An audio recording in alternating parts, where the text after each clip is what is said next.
In Poppy Playtime Chapter 3, we meet several new characters such as Catnap, Mr. Light, and Dog Day. But what I want to focus on is why didn't Catnap betray the prototype? When we're led into a boss fight in the end of Chapter 3, we eventually shocked Catnap, setting him on fire when he tried to dispense red smoke on us. But this didn't kill him, and it was actually the prototype who killed him right then and there. So why in the world did Catnap let him do this and not instead run away to save his own life?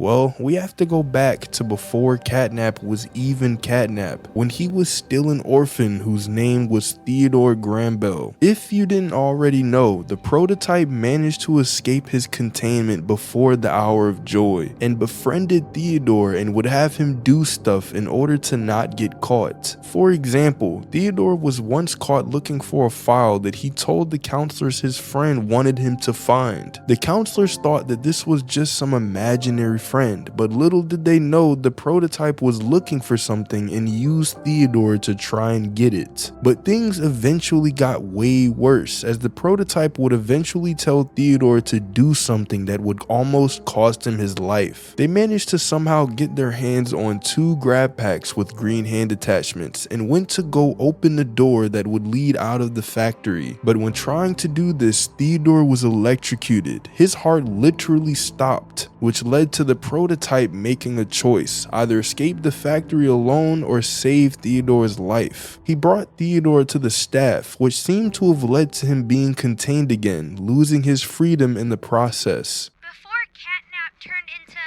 Catnap, I guess there was some pretty serious accident. He almost died, but they say that the prototype saved his life, giving up his own freedom in the process.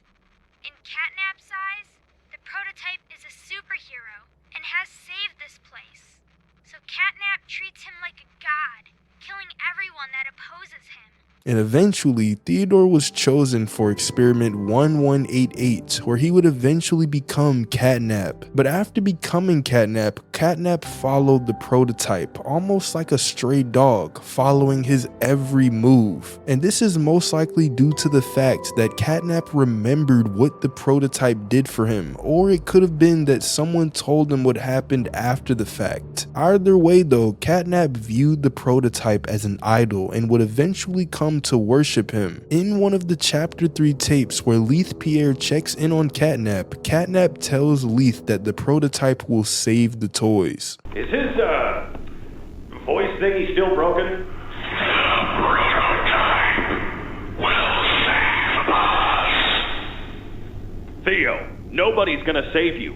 This prison is where you belong. Which means that the prototype must have made some plan and told it to the other toys, which could have been the Hour of Joy. But most likely, because of what happened with the green grab pack, Catnap had full trust and faith in the prototype to carry out his plan, and would do pretty much anything for him, as he's the reason that he's even alive in the first place, which eventually led to the Hour of Joy. And we see Catnap in Playcare kick a guy like 50 whole feet, which means that the prototype's plan succeeded and Catnap's trust was in the right place. But the prototype eventually killed Catnap right in front of us. So what was the point of saving Theodore's life if he's just gonna kill him? Well, looking at how every antagonist has died so far, it seems to be part of the prototype's plan. Because Huggy was dealt with by using the most conveniently placed box in the world, Mommy died to the most conveniently placed grinder in the world, Catnap was killed by the prototype himself, and Doe was killed by a bunch of conveniently placed saws and frozen pipes. So if the prototype planned to kill Catnap when we came back to the factory, why did he do this, and why would Catnap be okay with it? Well, we have to look at what Mommy Longlegs said right before she died, because as she realized she was gonna get crushed by the grinder, she screams out that the prototype will make her part of him.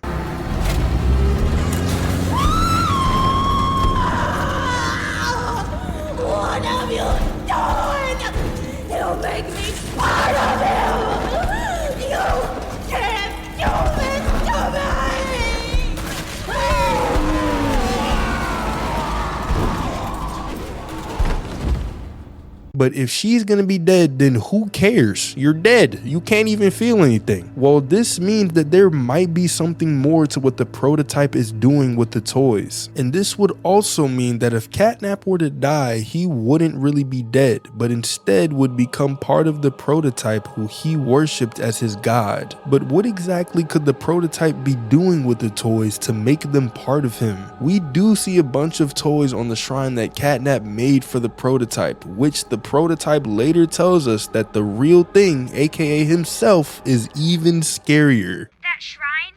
Did it scare you? If you thought that was terrifying, just wait until you see the real thing.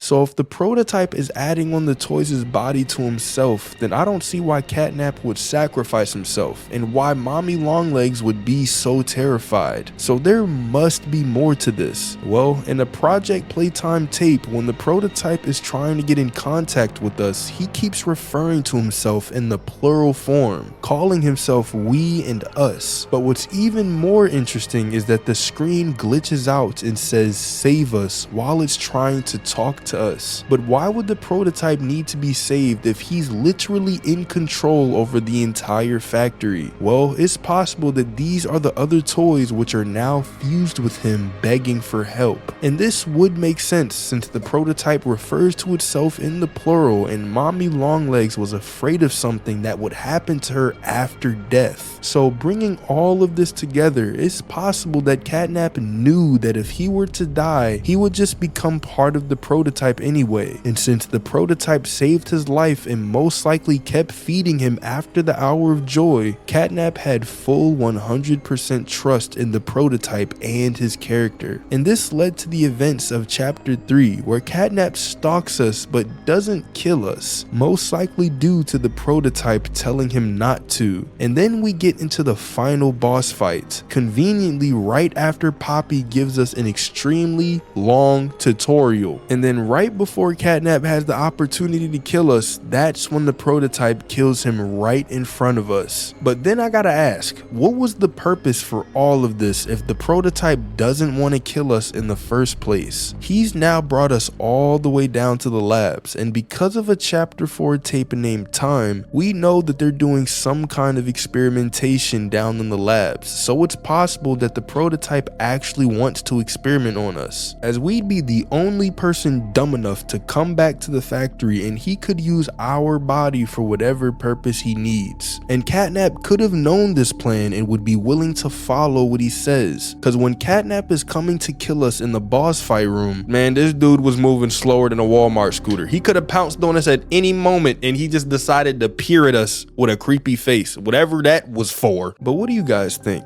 Let me know down in the comments. Thanks for watching, subscribe, and click on this video right here.